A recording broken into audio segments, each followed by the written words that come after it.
नमस्कार छात्रों, मैं अनुज श्रीवास्तव एक बार फिर से आप सभी का अपने YouTube चैनल जी के आर्ट पे बहुत बहुत स्वागत करता हूं।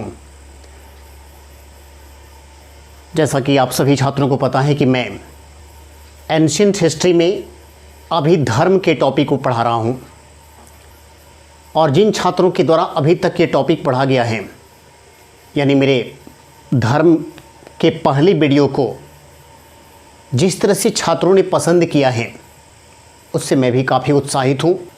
और जो छात्र नए हैं, जिन्होंने इसके पहले मेरे वीडियो को नहीं देखा है, खास करके इस धर्म से संबंधित वीडियो को जो मैंने बनाया है, इस वीडियो को नहीं देखा है, तो उन छात्रों से मैं कहूँगा कि निश्चित रूप से आप वीडियो को देख लेंगे ताकि आपको भी किसी प्रकार का कन्फ्यूजन इसमें ना होने पाए। फिलहाल अभी मैं बौद्ध धर्म की चर्चा कर रहा हूँ और यदि आप मेरे पहले वीडियो को देखे होंगे तो मैंने बताया था कि गौतम बुद्ध 29 वर्ष की अवस्था में अपनी पत्नी यशोधरा, अपने पुत्र राहुल को छोड़कर मध्य रात्रि के समय सारथी चुन्ना की सहायता से उरुवेला की जंगलों की ओर चल पड़ते हैं। सिद्धार्थ अर्थात गौतम बुद्ध जब अपने घर को छोड़कर जाने लगते हैं तो सबसे पहले उनको रास्ते में मुलाकात वैशाली के अलार कलाम से होती है और इसी अलार कलाम से उन्होंने योग शिक्षा को ग्रहण किया और अलार कलाम को गौतम बुद्ध ने अपना पहला गुरु बना लिया। अर्थात आपसे ये पूछा जाए कि गौतम बुद्ध के प्रथम गुरु कौन थे, तो आपको बताना है बुद्ध के प्रथम गुरु थे अलार कलाम, जो वैशाली से थे। अलार कलाम से इन्होंने किस प्रकार की शिक्षा को ग्रहण किया? योग शिक्षा ली, लेकिन इनसे काफ़ी संतुष्ट नहीं हुए। उसके बाद जब रास्ते में वो आगे बढ़ने लगे और भी, तो फिर उनको एक और व्यक्ति से मुलाकात होती है जो राजगीर के थे और जिनका नाम था रुद्रक रामपुत्र। रुद्रक रामपुत्र को इन्होंने अपना दूसरा गुरु बनाया। रुद्रक रामपुत्र ये दूसरे गुरु थे और इनसे इन्होंने आध्यात्म की शिक्षा ली।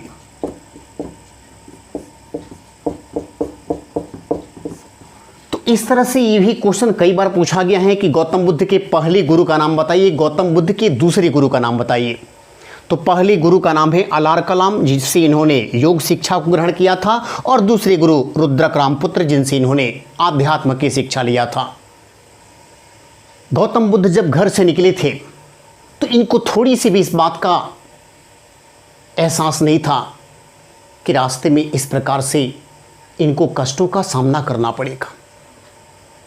एक राजकुमार सा जीवन जी रहे थे, लेकिन इसके बावजूद भी उनके अंदर लोगों के कष्टों को दूर करने का जो जुनून था, सत्य क्या है, आखिर दुनिया के लोग कष्ट में क्यों हैं, इससे मैं कैसे उन्हें मुक्ति दिला सकता हूं, इस सत्य की खोज में जब वो निकले थे तो फिर किसी प्रकार की उनको दूसरी किसी भी बात की कोई सुध नहीं थी। उन्मुक्त भाव से उरुवेला की जंगलों की ओर बढ़ते चले गए। उरुवेला जो आज गया कहलाता है, और इस जंगल में एक जगह बैठकर कठोर तपस्या में लीन हो जाते हैं। ऐसा कहा जाता है कि उरुवेला के जंगलों में गौतम बुद्ध एक बट वृक्ष के नीचे 49 दिनों तक पद्मासन की अवस्था में बैठे रहे, जब उन्होंने अन्न जल कुछ भी ग्रहण नहीं किया। और हालात ये हो गई कि सत्य की खोज करने से पहले ही ऐसा लग रहा था कि गौतम बुद्ध इस धरती को छोड़कर दूसरी दुनिया में चले जाएंगे। ठीक इसी वक्त इनके पास से कुछ महिलाएं इनको देखते हुए प्रतिदिन जाती थी और प्रतिदिन वहां से आती थी। इस प्रकार के तपस्या में लीन व्यक्ति को जब उन्होंने देखा और देखा कि कोई सुध-बुध नहीं है, शरीर पर कपड़ा है या नहीं है, कुछ खा पी रहे हैं कि नहीं पी रहे हैं, इससे कोई मतलब नहीं, ये शरीर पूरी तरह से नश्वर होने के करीब आ चुका है। कब ये शरीर मृत पड़ जाएगा, इसके बारे में कुछ भी कहा नहीं जा सकता है। तब महिलाओं से शायद कुछ बर्दाश्त नहीं होता है और उन्हीं में से एक महिला गौतम बुद्ध के पास से गाना गाते हुए निकलती हैं कि बीड़ा के तार को इतना मत कस दो कि तार ही टूट जाए और इतना मत ढीला छोड़ दो कि उससे आवाज़ ही ना निकले। उस महिला की बात गौतम बुद्ध के जेहन में जब आया तो उनको लगा कि महिला तो ठीक कह रही है, मैं सत्य की खोज तो तब कर पाऊंगा जब मैं जीवित रहूंगा। और इसीलिए उन्होंने वन में कुछ खाने पीने का फैसला किया कि वो कंद मुंद फल खाकर जीवित रहेंगे, लेकिन सत्य की खोज करके ही रहेंगे। और इस तरह से इसी जंगल में गौतम बुद्ध को 5 अन्य साधु भी मिले। ये 5 साधक थे कौंडिल्य, वंपा, अस्सागी, महानामा, वादिया। ये 5 साधु गौतम बुद्ध को मिलते हैं और गौतम बुद्ध के साथ ही ये भी तपस्या में लीन हो जाते हैं। लेकिन इसी जंगल में गौतम बुद्ध के ऊपर जो महिला की बातें घर कर गई थी, उससे बुद्ध ने प्रण कर लिया था कि वह कुछ खा पी कर तपस्या करेंगे, लेकिन सत्य की खोज करेंगे। लेकिन जो इनके साथ 5 साधक थे वो अन्न जल कुछ भी नहीं लेते थे, गौतम बुद्ध के साथ ही वो तपस्या करते थे। लेकिन एक दिन सुजाता नामक एक बांझिन महिला के कहने पर इन्होंने खीर खा लिया और इसी से 5 साधक इनसे रुष्ट होकर गौतम बुद्ध को इस जंगल में छोड़कर चले गए थे। तो सुजाता नामक बांझिन महिला से इन्होंने खीर खाया और इसी खीर खाने से नाराज होकर 5 साधक इनको जंगल में छोड़कर चले जाते हैं। लेकिन विधि का विधान देखिए, गौतम बुद्ध को जब ज्ञान की प्राप्ति होती है तो इन्हीं 5 साधुओं को इन्होंने अपना शिष्य बना लिया था। आगे चलकर गौतम बुद्ध बट वृक्ष को त्याग कर पीपल वृक्ष के नीचे बैठते हैं और जब पीपल वृक्ष के नीचे बैठते हैं तो इसी पीपल वृक्ष के नीचे इनको ज्ञान की प्राप्ति हुई थी। तो ये कई बार पूछा गया है क्वेश्चन कि 6 वर्षों की कठिन तपस्या जब इन्होंने की थी, देखिए 29 वर्ष की अवस्था में गौतम बुद्ध घर से निकले थे और 35 वर्ष की अवस्था में इनको ज्ञान की प्राप्ति हुई।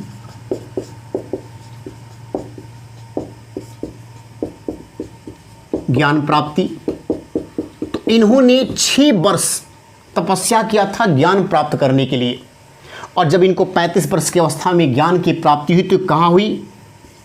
बोध गया में। बोध गया में पीपल वृक्ष के नीचे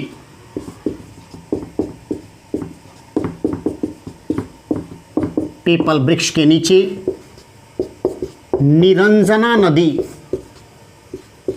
जिन्हें आज हम फल्गु नदी कहते हैं, निरंजना नदी के किनारे वैशाख पूर्णिमा के दिन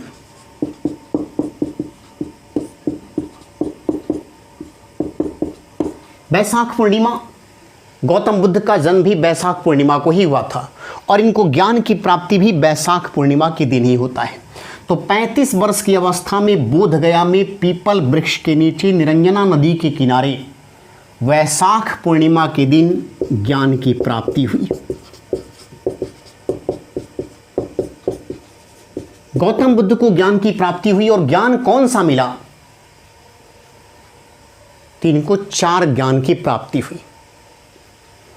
4 इनको ज्ञान मिला और जिस दिन इनको ज्ञान मिला उसी दिन से यह बुद्ध या तथागत के नाम से जाने गए। बुद्ध का मतलब होता है ज्ञानी। इसके पहले इनका नाम सिद्धार्थ था, लेकिन जब इनको ज्ञान की प्राप्ति हो जाती है तो ज्ञान प्राप्ति के बाद इनका नाम बुद्ध पड़ता है। इनको बुद्ध नाम दिया गया या तथागत नाम दिया गया। तथागत का मतलब ही होता है वास्तविक जानकार। तो ये इनका नाम पड़ा। अब इनको ज्ञान की प्राप्ति कौन सी हुई? तो देखिए, इनको जो ज्ञान मिला वो ज्ञान कौन सा मिला? चत्वारि आर्य सच्चानी, आर्यों के 4 सच। कौन कौन? इनको ज्ञान मिला दुख,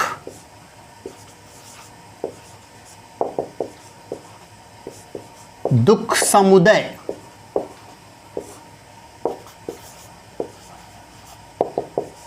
दुख निरोध,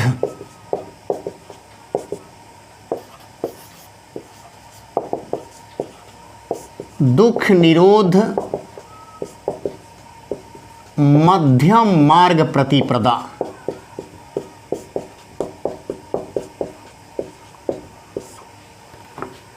यही इनको चार ज्ञान की प्राप्ति हुई गौतम बुद्ध को। और आप चारों ज्ञान में इनको देखिए, दुख दुख दुख दुख।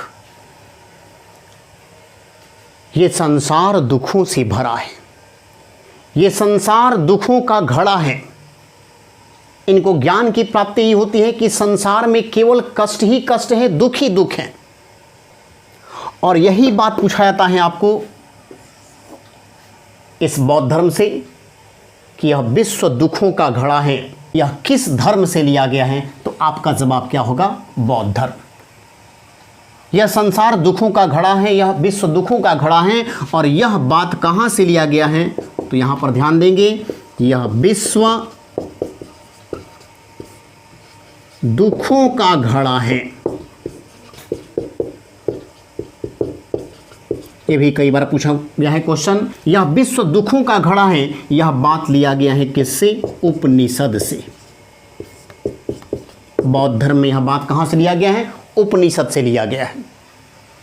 तो इनको ज्ञान यही मिलता है कि संसार में केवल दुख ही दुख है, और इस दुख का कोई ना कोई कारण है, क्योंकि बिना कारण का तो कोई कार्य होता ही नहीं है। इसी को हम प्रत्युत्य समुत्पाद का सिद्धांत कहते हैं गौतम बुद्ध का, जिसमें उन्होंने कहा था कि बिना कारण का तो कोई कार्य हो ही नहीं सकता है। कोई ना कोई कारण है जिसके चलते ये दुख हो रहा है। अगला इनको ज्ञान क्या मिला? दुख निरोध। इस दुखों से मुक्ति पाया जा सकता है। इनको ज्ञान मिला है कि इस दुखों से मुक्ति पाया जा सकता है, और इसके लिए व्यक्ति को मध्यम मार्ग अपनाना पड़ेगा, अपनी इच्छाओं का त्याग करना पड़ेगा। यानी कि मनुष्य की इच्छा ही उसके दुख का कारण है। इस बात को समझाते हैं गौतम बुद्ध। और जब यही इनको ज्ञान प्राप्ति होती है, तो इस ज्ञान प्राप्ति को बौद्ध धर्म में संबोधि के नाम से जाना जाता है। गौतम बुद्ध का ज्ञान प्राप्ति बौद्ध धर्म में संबोधि कहलाता है। इनको ज्ञान मिला, और जब इनको ज्ञान मिला तो इस ज्ञान के इनको मिलने के बाद कि संसार में दुख है, दुख के पीछे कोई ना कोई कारण है, इस दुखों से मुक्ति पाया जा सकता है, इसके लिए व्यक्ति को मध्यम मार्ग अपनाना पड़ेगा, अर्थात अपनी इच्छाओं को सीमित रखना पड़ेगा।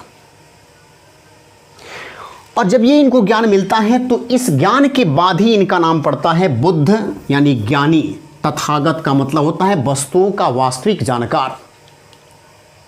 इनको जानकारी मिल जाती है कि इस दुख का वजह क्या है। इच्छा ही मनुष्य के दुख का कारण है, इसलिए व्यक्ति को इच्छा का त्याग करना पड़ेगा। और इस इच्छा का त्याग करने के लिए व्यक्ति को मध्यम मार्ग अपनाना पड़ेगा। न तो अधिक इच्छा को लेना पड़ेगा, न ही कम इच्छा का पालन करना पड़ेगा, हमें मध्यम मार्ग अपनाना पड़ेगा। और जब ये इनको ज्ञान मिलता है तो इस ज्ञान को सबसे पहले इन्होंने जिस व्यक्ति को दिया, अर्थात इन्होंने सबसे पहले जिसे अपना शिष्य बनाया, वो शिष्य कौन था? तो याद रखेंगे, ये भी परीक्षाओं में कई बार पूछा गया है। प्रथम शिष्य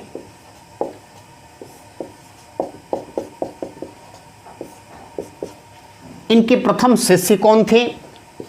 और प्रथम शिष्या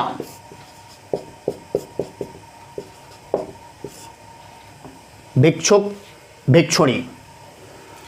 तो यहां पर देखिए, प्रथम शिष्य की जब बात करेगा कि गौतम बुद्ध के प्रथम शिष्य कौन थे, तो इनके प्रथम शिष्य थे कौन? आनंद।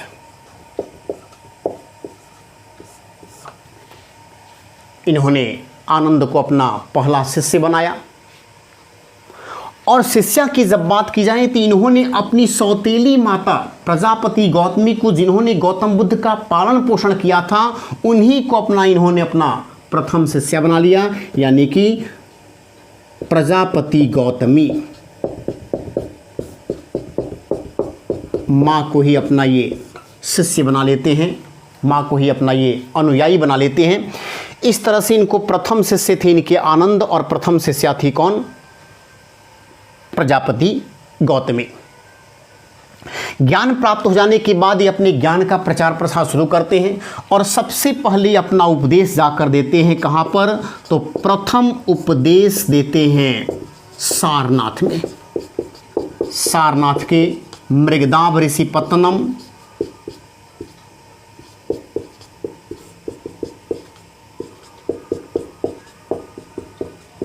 सारनाथ के मृगदाव ऋषिपत्तनम में सबसे पहले ये उपदेश दिए थे, और इसी घटना को बौद्ध धर्म में कहा जाता है धर्म चक्र परिवर्तन।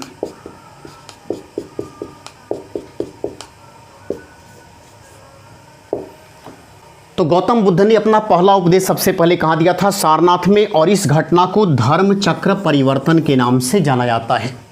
इन्होंने जो अपना उपदेश दिया था वो उपदेश किस भाषा में दिया था? तो इन्होंने अपना उपदेश दिया था पाली भाषा में, आम जनों की भाषा थी जो सभी को समझ में आ जाता था। तो ये अपना उपदेश किस भाषा में दिया करते थे? पाली भाषा में।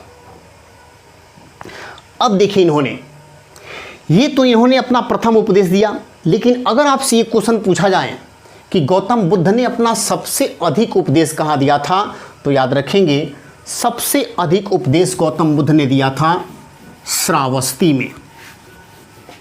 सर्वाधिक उपदेश श्रावस्ती।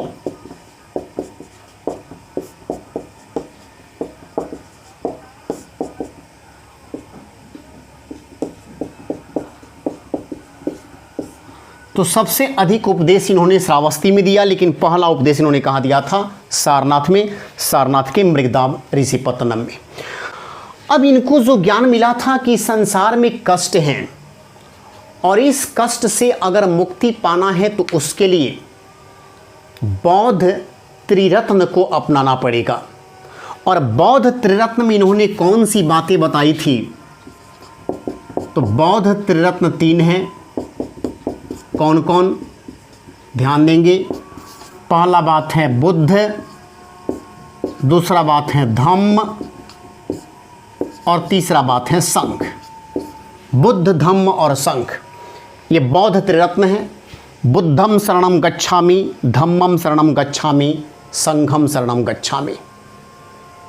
यदि व्यक्ति को निर्वाण की प्राप्ति करनी है, कष्टों से मुक्ति पाना है, इस संसार में अपनी इच्छाओं पर काबू रखना है, तो इसके लिए व्यक्ति को 3 मार्ग अपनाना पड़ेगा।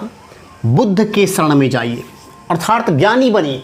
बुद्ध का अर्थ होता है क्या? ज्ञानी। ये बात मैं बता चुका हूँ कि बुद्ध का अर्थ क्या होता है? ज्ञानी होता है। तो ज्ञानी बनिए। धम्म यानी बौद्ध धर्म के नियमों का पालन कीजिए, बौद्ध धर्म के नियमों का पालन कीजिए, जो बौद्ध धर्म कहता है उसके हिसाब से आप चलिए, और बौद्ध धर्म को मानने के लिए बौद्ध संघ में प्रवेश कीजिए। बौद्ध संघ में प्रवेश की जिम्मेवारी सबसे पहले जिसको दिया गया था गौतम बुद्ध के द्वारा, वह थे उपाली। बौद्ध संघ का इनको प्रधान बनाया गया था। अपने निर्वाण प्राप्ति के पहले गौतम बुद्ध बौद्ध संघ का प्रधान चुनकर जाते हैं उपाली को। लेकिन इस संघ में प्रवेश करने के लिए कुछ शर्तें रखी गई थी, और शर्तें यही रखी गई थी कि इसमें 15 वर्ष से नीचे के लोगों का प्रवेश नहीं होगा। नीचे के लोगों का प्रवेश नहीं हो पाएगा। वैसे लोग जो झूठ बोलते हैं, जो चोरी करते हैं, जो शराब पीते हैं, वैसे लोगों का किसी भी हालत में संघ में प्रवेश नहीं होगा। महिलाओं का भी बौद्ध संघ में प्रवेश करने की मनाही कर दी गई थी। लेकिन अपने प्रिय शिष्य आनंद के कहने पर इन्होंने महिलाओं का संघ में प्रवेश कराया था। तो इनके कहने पर इन्होंने महिलाओं का प्रवेश संघ में कराया। लेकिन उसी समय गौतम बुद्ध ने कह दिया था कि हे आनंद, तुम्हारे कहने पर मैं महिलाओं का बौद्ध संघ में प्रवेश करा रहा हूं। लेकिन मैं तुम्हें एक बात बता देना चाहता हूं कि जहां पहले यह धर्म 5000 साल वर्ष चलता, अब यह कुछ समय के बाद यह धर्म विनष्ट हो जाएगा, क्योंकि महिलाओं के प्रवेश होने से बौद्ध धर्म में वो गति नहीं मिलेगी जो गति बिना महिलाओं के होता। तो इस तरह से वो मना किए थे, लेकिन बाद में उन्होंने अपने शिष्य आनंद के कहने पर महिलाओं का प्रवेश करा दिया था। अब यहाँ देखिए, सांसारिक कष्टों से मुक्ति पाने के लिए गौतम बुद्ध ने कौन सा मार्ग बताया था। तो सांसारिक कष्टों से मुक्ति पाने के लिए गौतम बुद्ध के द्वारा अष्टांगिक मार्ग को दिया गया था। सांसारिक दुखों से मुक्ति पाने के लिए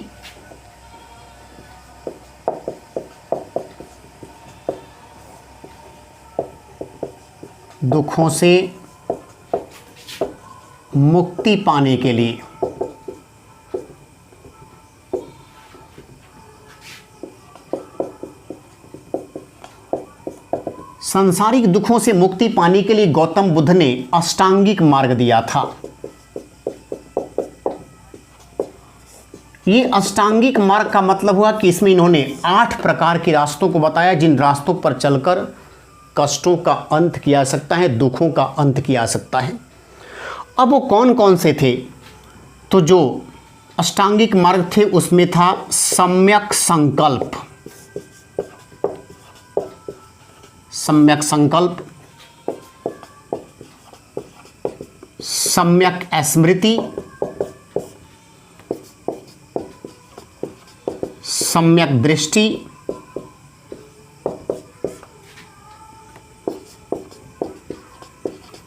सम्यक व्यायाम,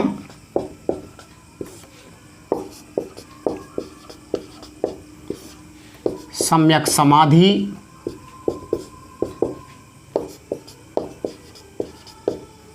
सम्यक आजीव, सम्यक वचन, सम्यक कर्म।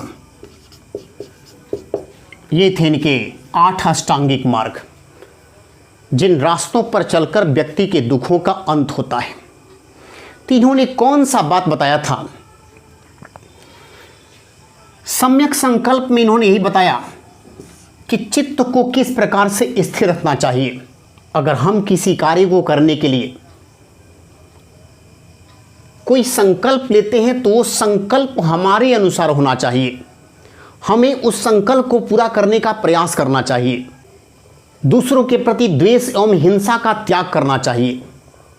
तो ये बातें इन्होंने सम्यक संकल्प बताया। अगर आप ऐसा करते हैं, दूसरों के प्रति द्वेष की भावना और हिंसा को त्याग देते हैं, तो इससे आपका कष्ट संसार का जो होगा वो दूर होगा।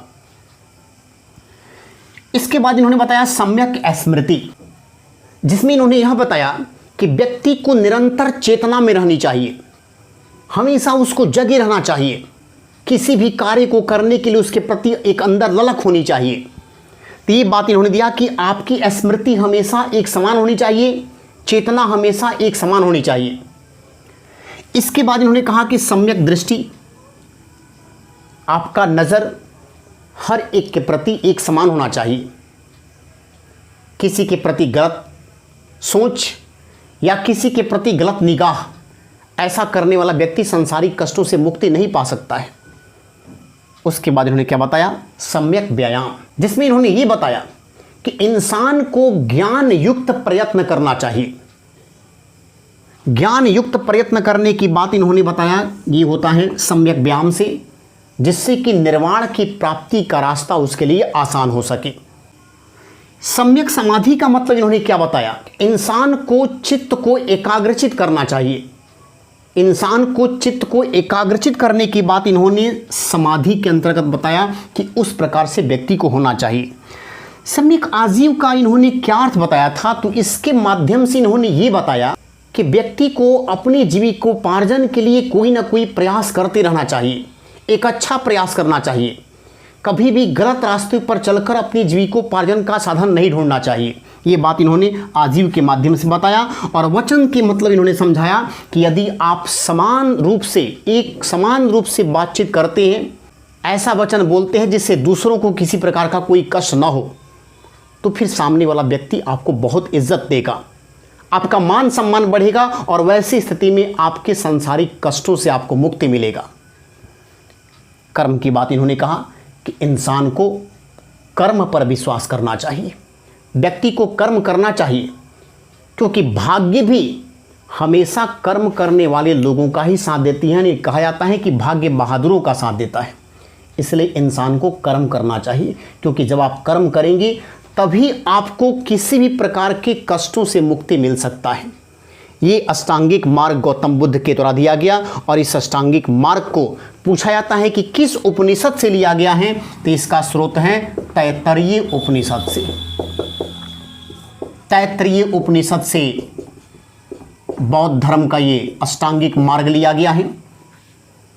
तो ये तो इनका संसारिक कष्टों से मुक्ति पाने का उपाय था गौतम बुद्ध का, जो इन्होंने बताया। इसके बाद गौतम बुद्ध ने इन संसारिक कष्टों से मुक्ति पाने के अलावा बताया था कि संसार में अगर आपको निर्वाण की प्राप्ति करनी है, अर्थात परम लक्ष्य की प्राप्ति करनी है, तो वैसी स्थिति में इस मार्ग को सरल बनाने के लिए व्यक्ति को 10 शील सिद्धांत का पालन भी करना चाहिए। तो गौतम बुद्ध के बौद्ध धर्म से ही संबंधित हैं 10 शील सिद्धांत, जो निर्वाण प्राप्ति के मार्ग को सरल बनाता है। इस 10 शील सिद्धांत में इन्होंने कौन सी बातें कही, उसको आइए देखते हैं। तो 10 शील सिद्धांत बौद्ध धर्म से संबंधित हैं। इसमें जो 10 बातें कही गई निर्वाण प्राप्ति के मार्ग को सरल बनाने के लिए, उसमें यह कहा गया कि व्यक्ति को सत्य बोलना चाहिए, व्यक्ति को चोरी नहीं करना चाहिए, व्यक्ति को धन इकट्ठा नहीं करना चाहिए। अपरिग्रह का मतलब होता है धन इकट्ठा नहीं करना। व्यक्ति को अहिंसा का पालन करना चाहिए, अर्थात जीव हत्या से बचना चाहिए। ब्रह्मचर्य का पालन करना चाहिए। ब्रह्मचर्य, इस ब्रह्मचर्य के मतलबों को अगर देखा जाए तो सबसे अच्छे ढंग से परिभाषित किया था जैन धर्म में महावीर स्वामी ने। चूंकि महावीर स्वामी को जब ज्ञान की प्राप्ति हुई थी तो उनको पंच महाव्रत ज्ञान मिला था, और जो पंच महाव्रत ज्ञान मिला था उनमें उनको एक एक्स्ट्रा ज्ञान जो मिला था वो उनको ब्रह्मचर्य ही मिला था। लेकिन अगर मैं आपसे ब्रह्मचर्य का मतलब पूछूं तो अधिकांश बच्चे जो जवाब देते हैं या जो जानकार मानते हैं यही मानते हैं कि ब्रह्मचर्य का मतलब ये होता है कि आप बिना शादी किए हुए जैन धर्म के नियमों का पालन करें, आप गृहस्थ जीवन न अपनाएं, या बिना गृहस्थ जीवन अपनाए आप जैन धर्म या बौद्ध धर्म के नियमों का पालन करें, तो शादी करने की मनाही का मतलब होता है ब्रह्मचर्य। अधिकांश लोग यही समझते हैं। लेकिन महावीर स्वामी ने इसको इस तरह से नहीं परिभाषित किया था। महावीर स्वामी ने कहा था कि ब्रह्मचर्य का मतलब ये नहीं है कि शादी नहीं करना। ब्रह्मचर्य आप गृहस्थ जीवन अपनाकर भी पालन कर सकते हैं। इन्होंने कहा था कि ब्रह्मचर्य का मतलब ये होता है कि अपनी बातों से सामने वाले को कष्ट न पहुंचाना। ब्रह्मचर्य का मतलब ये होता है दूसरों के प्रति मन में बुरा ख्याल नहीं लाना। अब मान लेते हैं, सिंपल सी बात लेकर चलिए, कि हम शादी नहीं करते हैं तो हम ब्रह्मचर्य का पालन कर रहे हैं, और शादी कर ली तो ब्रह्मचर्य का पालन नहीं कर रहे हैं। महावीर स्वामी ने यह कहा था कि अगर आप अपने मन के अंदर किसी दूसरे के प्रति गलत नजरिया ला लेते हैं, आपके बातों से किसी दूसरे को कष्ट पहुंच जाता है, तो यहां भी ब्रह्मचर्य का भंग होना माना जाएगा। तो मेरे कहने का मतलब ये है कि अगर आपकी शादी हो गई है और शादी होने के बाद भी अगर आप अपनी पत्नी के प्रति वफादार हैं तो आप ब्रह्मचर्य का पालन कर रहे हैं। लेकिन अपनी पत्नी के रहते ही पराई स्त्री के प्रति मन में बुरा विचार लाते हैं तो यहाँ पर ब्रह्मचर्य का पालन नहीं माना जाएगा। हम शादी नहीं करें और प्रतिदिन किसी दूसरे के ही चक्कर में पड़े रहे तो ये कौन सा ब्रह्मचर्य है? ये ब्रह्मचर्य नहीं है। यही बात महावीर स्वामी समझाए थे। तो ब्रह्मचर्य पर अधिक जोर बौद्ध धर्म से ज़्यादा जैन धर्म में दिया गया है। लेकिन ये बौद्ध धर्म में देखिए 10 शील सिद्धांतों में दिया गया है निर्वाण प्राप्ति का एक जरिया, निर्वाण प्राप्ति को सरल बनाने का तरीका है ये। उसके बाद कहा गया क्या, उसके बाद कहा गया कामिनी कंचन का त्याग। कामिनी कंचन, कामिनी का मतलब होता है लड़की और कंचन का मतलब होता है सोना। इससे दूरी बना के रखिए, तब जाकर आपको निर्वाण की प्राप्ति होगी। तो लड़की का यहाँ पर त्याग करने की बात कही गई। लड़कियों से दूरी बनाकर रहिए, महिलाओं से दूरी बनाकर रखिए, और साथ ही साथ सोना जो गोल्ड होता है उससे दूरी बनाकर रखिए। कामिनी कंचन का त्याग, नृत्य संगीत का त्याग। बौद्ध धर्म के लोगों से कहा गया है कि अगर आपको निर्वाण की प्राप्ति करनी है तो फिर आप नाच और गान से दूर रहिए। उसके बाद कहा गया है मुलायम बिस्तर का त्याग।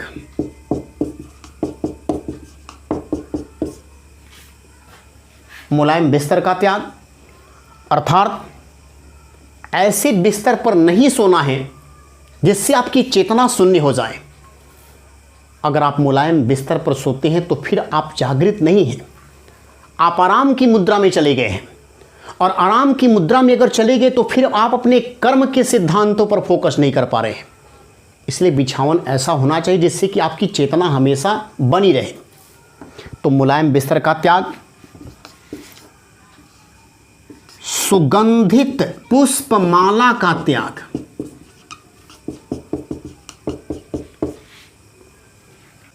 ऐसी सुगंधित पुष्प या फूल से दूरी बना के इंसान को रखना है जो व्यक्ति को कुछ समय के लिए चेतना शून्य कर दे।